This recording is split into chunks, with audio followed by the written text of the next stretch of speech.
Hi to all. ఈరోజు మన recipe బీరకాయ కర్రీ. సో చిన్నప్పటి నుంచి అన్ని కూరగాయలు తింటున్నా ఏదో ఒకటి రెండు కూరగాయలు అస్సలు తినము. అలాంటివి మీకున్నాయా? ఉంటే కమెంట్ చేయండి.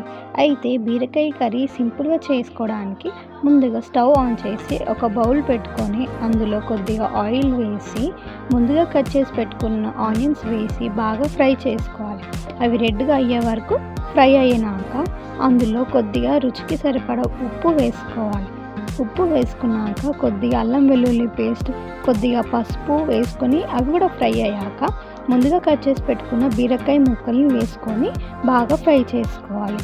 ఇది బాగా ఉడికేంత వరకు మనం ఫ్రై చేసుకోవాలి. ఇలా మెత్తగా ఉడికినాక ఇందులో ముందుగా కట్ చేసి పెట్టుకున్న 2-3 టమాటా ముక్కల్ని వేసేసుకొని ఇవి కలపకుండా అలానే పెట్టుకోవాలి. అందులో కొద్దిగా కారం వేసుకొని ఉంటే కొద్దిగా ధనియాల పౌడర్ కూడా వేసుకుంటే ఎంతో టేస్ట్ ఉంటుంది.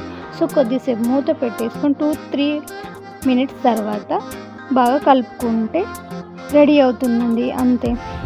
లాస్ట్లో కొద్దిగా కొత్తిమీర వేసుకుంటే ఎంతో రుచికరమైన బీరకాయ కర్రీ రెడీ అవుతుంది. తినని వాళ్ళు కూడా ఎంతో ఇష్టంగా తింటారు. Thank you all.